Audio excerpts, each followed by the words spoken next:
जय जोहार दोस्तों, नमस्कार। स्वागत है आप सभी का हमारे यूट्यूब चैनल पर। चलिए, हम लोग बात कर रहे हैं अभी किसकी संवैधानिक विकास की आधुनिक भारत के अंतर्गत। ठीक है, आधुनिक भारत के इतिहास के अंतर्गत पढ़ रहे हैं हम लोग संवैधानिक विकास। और इस संवैधानिक विकास के अंतर्गत जैसा कि मैंने आपको लास्ट वीडियो से बताया भी है कि ब्रिटिश गवर्नमेंट के द्वारा क्या किया जा रहा है, ब्रिटिश संसद से एक्ट पारित किया जा रहा है। भारत में जो शासन कर रही है ईस्ट इंडिया कंपनी, उसको रेगुलेट करने के लिए, नियंत्रित करने के लिए उसकी गतिविधियों को। और ऐसे ऐसे करते करते धीरे से क्या होगा, 1858 में ईस्ट इंडिया कंपनी के शासन को समाप्त कर देगी और प्रत्यक्ष रूप से ब्रिटिश शासन यहाँ शासन करने लगती है। ठीक है, इसी चीज़ को हम लोग समझ रहे हैं। तो इसके अंतर्गत अंतर्गत अपने को 1773 से लेकर 1947 तक का एक्ट पढ़ना है। लेकिन मैं आपको पहले ही बता चुका हूँ कि अपन अभी फिलहाल अभी जो सीक्वेंस चल रहा है हमारा, अभी हम लोग सिर्फ इतने को बात करेंगे और इसकी जो हम लोग बात करेंगे वो बाद में करेंगे। बाद में इन द सेंस क्या, जब हम लोग 1909 के आसपास की घटना को पढ़ेंगे, मतलब आप बोल सकते हो सूरन अधिवेशन के बाद जब मैं आपको पढ़ाऊंगा तब मैं वहाँ पर शामिल करूँगा इन सभी को। ठीक है, लास्ट वीडियोस में हमने 1773, 84, 86, 93, 1813 और 1833 इतने की बात कर ली है।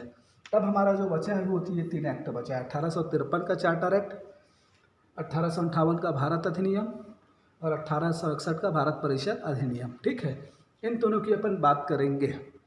तो लास्ट वीडियो में हमने पूरा देख लिया, बाकी का अभी इस वीडियो में इन तीनों की बात करते हैं।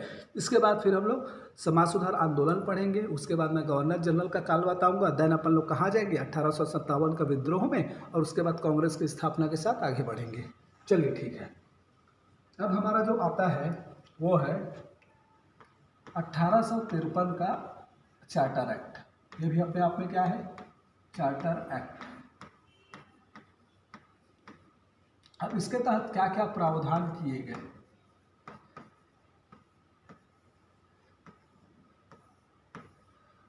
तो याद रखिएगा। अब क्या किया जाएगा, इससे पहले हमने देखा है कि 1793 से जो चार्टर आया उसे प्रत्येक चार्टर में क्या किया जा रहा है, चार्टर एक्ट में कंपनी के चार्टर को 20 वर्ष के लिए पढ़ाया जा रहा है। अब ये काम नहीं किया जाएगा। यहाँ क्या किया जाएगा कि कंपनी के चार्टर को एक निश्चित समय के लिए ना बढ़ाकर,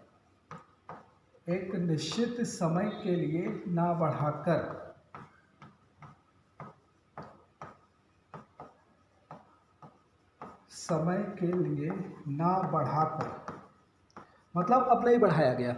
हर वर्ष हर चार्टर में बढ़ाया जा रहा था 20 वर्ष के लिए। अब क्या बोलेगा, ना बढ़ाकर यह प्रावधान किया गया कि कंपनी का शासन तब तक रहेगा जब तक ब्रिटिश संसद चाहेगी। ठीक है, तो एक निश्चित समय के लिए कंपनी का चार्टर ना बढ़ाकर ब्रिटिश संसद के ऊपर डिपेंड कर दिया गया। बोला गया ना बढ़ाकर, बोला गया या प्रावधान किया गया। क्या प्रावधान किया गया,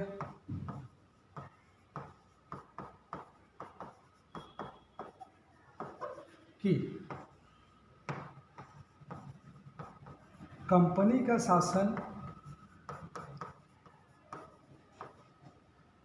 का शासन तब तक रहेगा जब तक ब्रिटिश संसद की अनुमति होगी। कंपनी का शासन तब तक रहेगा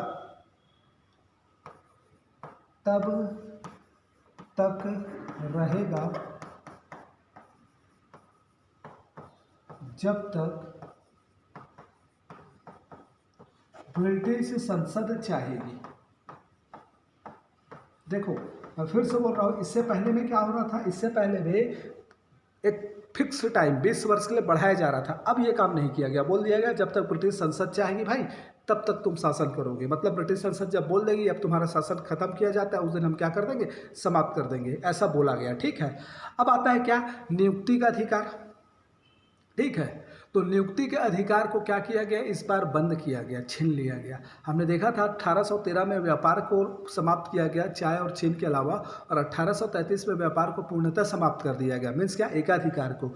अब क्या बोला जाएगा, नियुक्ति के एकाधिकार को समाप्त किया गया। नियुक्ति के एकाधिकार को क्या किया गया, समाप्त किया गया। एकाधिकार को क्या किया गया, समाप्त किया गया। ठीक है, और 1854 में क्या किया गया, नियुक्ति के लिए मैकाले समिति का गठन किया गया।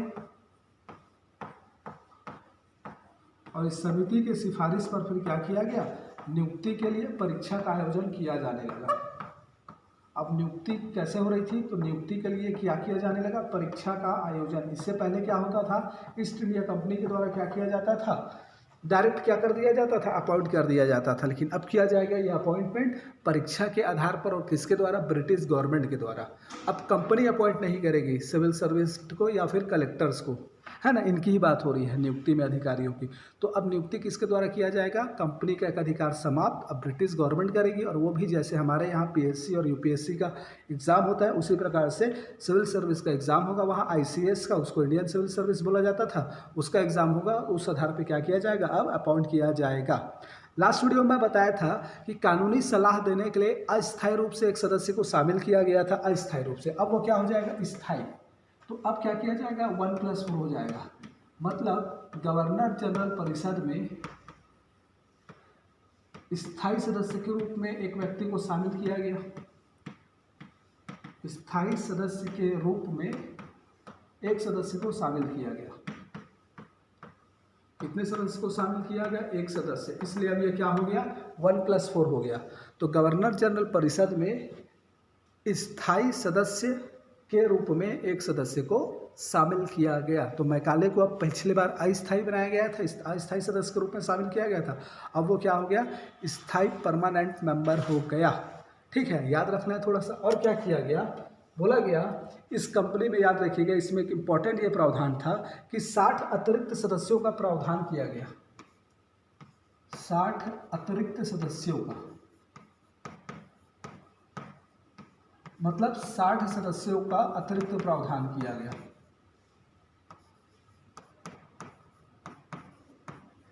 का प्रावधान इट मीन्स क्या, ये जो गवर्नर जनरल परिषद है, कितना अभी हो गया, अब ये 1+4 हो गया। तो इस 1+4 के अलावा 60 अतिरिक्त सदस्यों का प्रावधान किया गया। और बोला गया कि गवर्नर जनरल परिषद कानून निर्माण में इनसे क्या लेगी, सलाह लेगी। कानून निर्माण में इनसे सलाह लेगी। क्या बोला गया, गवर्नर जनरल परिषद क्या करेगी, कानून के निर्माण के दौरान क्या करेगी, इस 60 अतिरिक्त सदस्यों से सलाह लेगी। तो क्या क्या मैं बताया, पहला क्या बताया, कंपनी के चार्टर को निश्चित अवधि के लिए ना बढ़ाकर या प्रावधान कर दिया कि कंपनी का शासन तभी तक रहेगा जब तक ब्रिटिश संसद चाहेगी। दूसरा क्या किया गया, तो नियुक्ति के एकाधिकार को अब क्या कर दिया गया, समाप्त कर दिया गया। बोल दिया गया कि अब क्या होगा, नियुक्ति तुम नहीं करोगे। अब और आगे चलकर उसके लिए क्या किया गया, मैकाले समिति का गठन और परीक्षा का आयोजन किया जाने लगा। मैं क्या बोला गया, एक स्थायी सदस्य के रूप में मैकाले को अब स्थायी सदस्य के रूप में शामिल किया गया। पहले क्या था, अस्थायी, अब स्थायी सदस्य के रूप में शामिल किया गया। तो गवर्नर जनरल परिषद की संख्या क्या हो गई, 1+4 हो गई।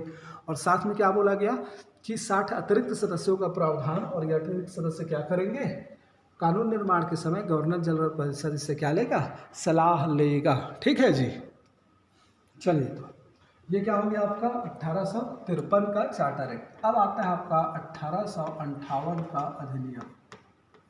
यह अधिनियम बहुत इंपॉर्टेंट है। क्यों इंपॉर्टेंट है, क्योंकि इस अधिनियम से अब क्या किया जाएगा, तो कंपनी के शासन को समाप्त किया जाता है। ठीक है, चलिए क्या किया जाता है इस अधिनियम के तहत, तो भारत से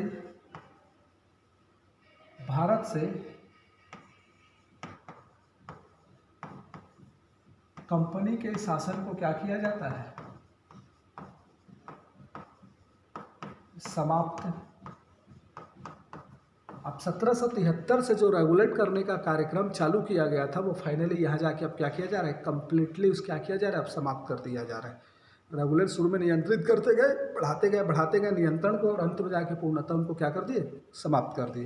तो कंपनी के शासन को समाप्त किया जा रहा है, मतलब क्या, अब क्या होता है, भारत में ब्रिटिश शासन की स्थापना होती है। भारत में किसकी स्थापना होती है, ब्रिटिश शासन की स्थापना होती है।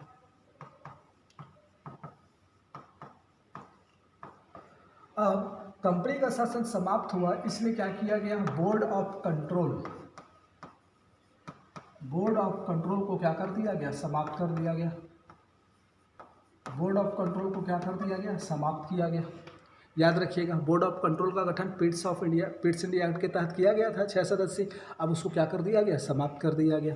तीसरा क्या बोला गया, अब ब्रिटिशों का शासन होगा भारत में, प्रत्यक्ष रूप से ब्रिटिश शासन। तो भारतीय शासन के लिए ब्रिटेन में एक पद सृजित किया गया। भारतीय शासन के लिए कहाँ पद सृजित किया जा रहा है, तो ब्रिटेन में किसका पद सृजित किया जा रहा है, तो भारत सचिव का। याद रखिएगा, भारत सचिव का पद सृजित किया गया, भारत सचिव का पद। इस भारत सचिव को भारत मंत्री भी कहा गया, और यह ब्रिटिश मंत्रिमंडल का सदस्य होता था, मतलब ब्रिटिश मंत्रिमंडल का एक मंत्री होता था। तो यह क्या था, ब्रिटिश मंत्रिमंडल का सदस्य, ब्रिटिश मंत्रिमंडल का सदस्य। तो याद रखिएगा मैं क्या बोल रहा हूँ कि सहायता के मतलब अब कंपनी का शासन समाप्त करके ब्रिटिश शासन की स्थापना की जा रही है। अब ब्रिटिश शासन करेगी भारत में, डायरेक्ट ब्रिटिश गवर्नमेंट शासन करेगी, कंपनी हटा दी गई। तो अब क्या बोला गया कि भाई इस शासन करेगी, तो ब्रिटेन में भारत के शासन की देखरेख के लिए क्या किया गया, एक भारत सचिव नामक पद का सृजन किया गया। और साथ में क्या उसको बोला क्या गया, भारत मंत्री, जो क्या होता था, ब्रिटिश मंत्रिमंडल का सदस्य होता था। इस भारत सचिव की सहायता के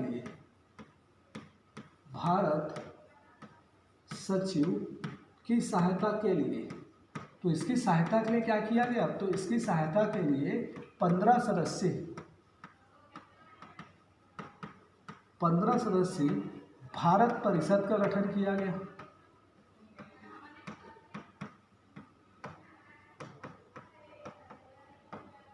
कितना सदस्य बोला गया, तो 15 सदस्य भारत परिषद का गठन किया गया। किसके लिए, तो भारत सचिव की सहायता के लिए। तो ये भारत सचिव और भारत परिषद ये दोनों कहाँ है, ब्रिटेन में है, ठीक है, ब्रिटेन में है, और इसकी सहायता के लिए भारत सचिव बना है। और ये 15 सदस्यों में से, इसको थोड़ा सा याद रखिएगा, 8 और 7, 8 को क्राउन के द्वारा नियुक्त किया जाएगा, ब्रिटिश क्राउन के द्वारा, लिख लीजिएगा आप लोग पूरा, 8 को ब्रिटिश क्राउन के द्वारा नियुक्त किया जाएगा, और 7 को किसको, बोर्ड ऑफ डायरेक्टर के द्वारा। कंपनी का जो बोर्ड ऑफ डायरेक्टर होता है, ईस्ट इंडिया कंपनी का जो बोर्ड ऑफ डायरेक्टर था, बोला गया कि उनके द्वारा 7 व्यक्ति को क्या किया जाएगा, अपॉइंट किया जाएगा। इस तरीके से 15 व्यक्तियों के मिलाकर भारत परिषद का गठन किया गया। तो देखो, कंपनी का शासन समाप्त करके ब्रिटिश शासन की स्थापना। अब ब्रिटेन में क्या किया जा रहा है, ब्रिटेन शासन के लिए अब बोर्ड ऑफ कंट्रोल को भी समाप्त कर दिया गया ब्रिटेन में, और भारत सचिव नामक एक पद सृजित किया गया।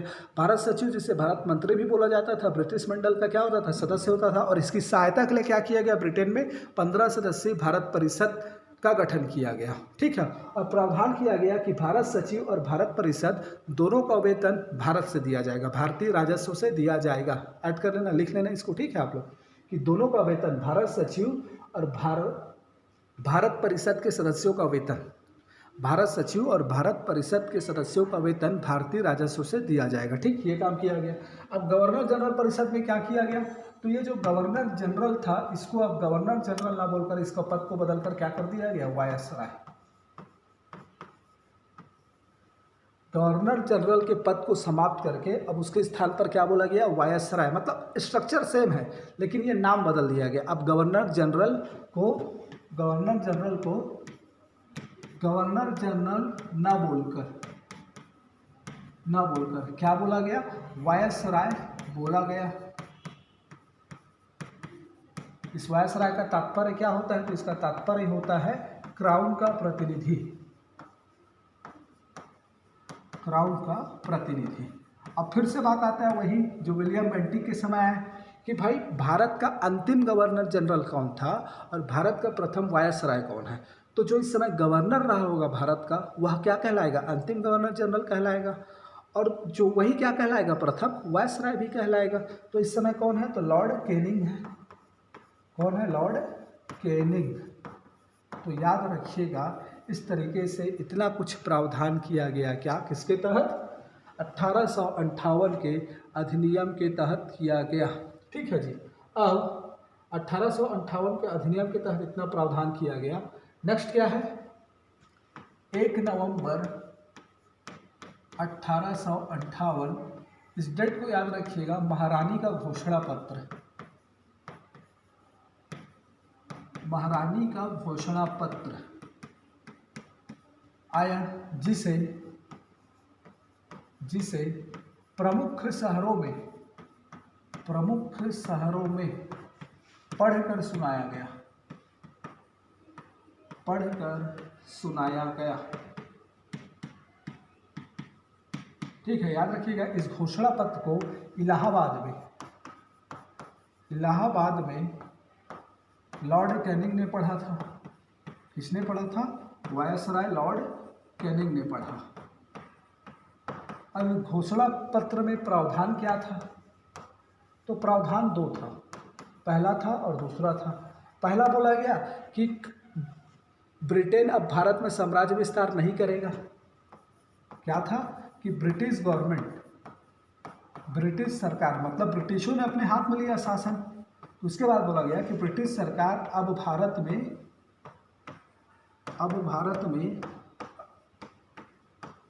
साम्राज्य विस्तार नहीं करेगा।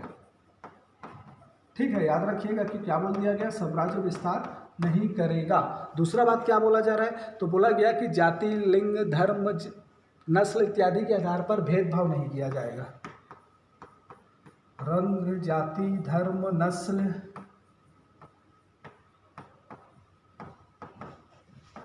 नस्ल इत्यादि के आधार पर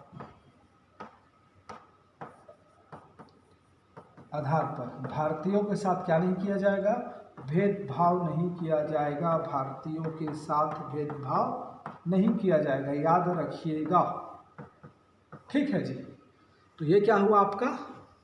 फाइनली 1858 के महारानी का घोषणा पत्र, अधिनियम अलग था, अब उसी वर्ष क्या हुआ? महारानी का घोषणा पत्र जारी हुआ भारत के लिए। ठीक है, चलिए अब नेक्स्ट आता है आपका क्या? 1861 का अधिनियम। अब ये अधिनियम क्या है, इसके बारे में थोड़ा सा जानो। इसमें क्या किया गया है ना, इस अधिनियम में बोला जाता है, इस अधिनियम में ना कैबिनेट सिस्टम की शुरुआत मानी जाती है। बोला जाता है कि इसी अधिनियम से भारत में क्या हुआ है? कैबिनेट सिस्टम की शुरुआत हुई। ऐसा क्यों बोला जाता है, देखते हैं। देखो, सर्वप्रथम तो ये कि इस अधिनियम में क्या किया गया,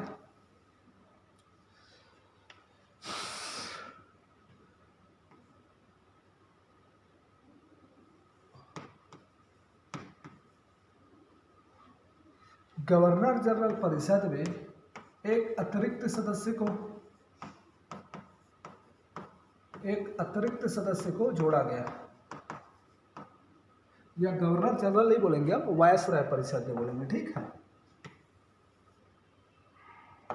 क्या? वायसराय परिषद में। ठीक है, क्यों बोल रहा हूँ समझ में आ रहा होगा। तो वायसराय परिषद में एक अतिरिक्त सदस्य को जोड़ा गया जो वित्तीय मामलों का जानकार था। किस मामलों का? वित्तीय मामलों का। अब सदस्य कितना हो गया? तो 1+5। ठीक है जी, ये भी समझ में आ रहा होगा। अब 1+5 कैसे हो गया? 53 में 1+4 हुआ था, अब एक और सदस्य शामिल किया गया तो 1+4। इसीलिए बोला जाता है कि इस अधिनियम से क्या मानी जाती है? भारत में कैबिनेट सिस्टम की शुरुआत मानी जाती है। कैबिनेट सिस्टम की शुरुआत मानी जाती है।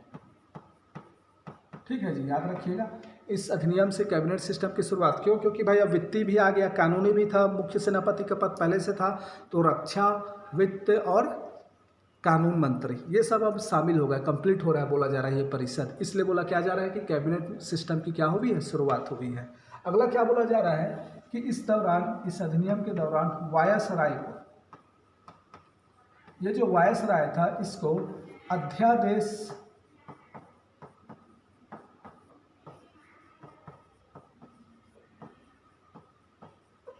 जारी करने का अधिकार।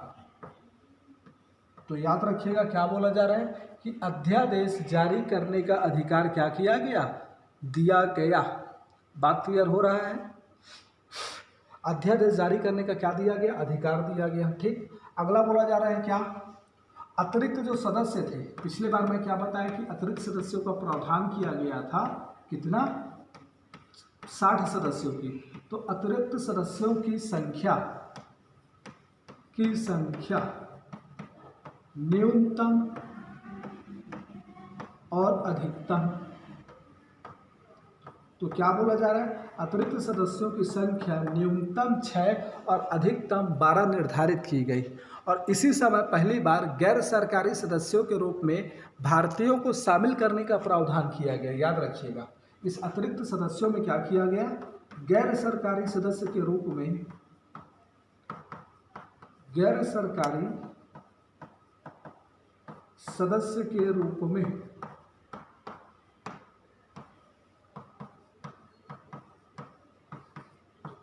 भारतीयों को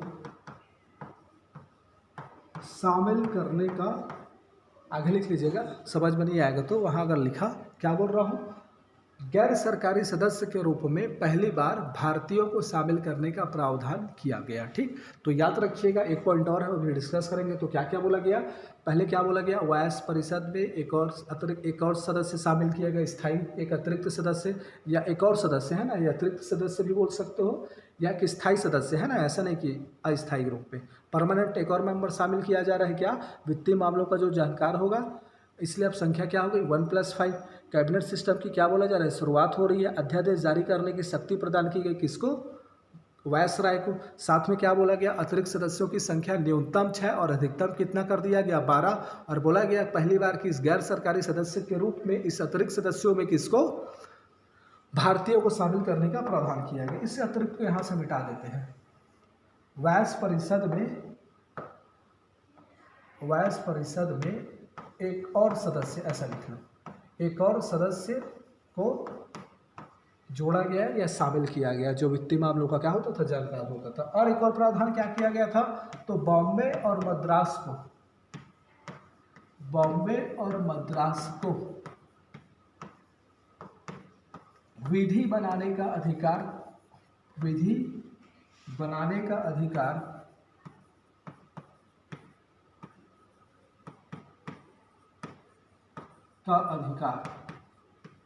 वापस दे दिया गया।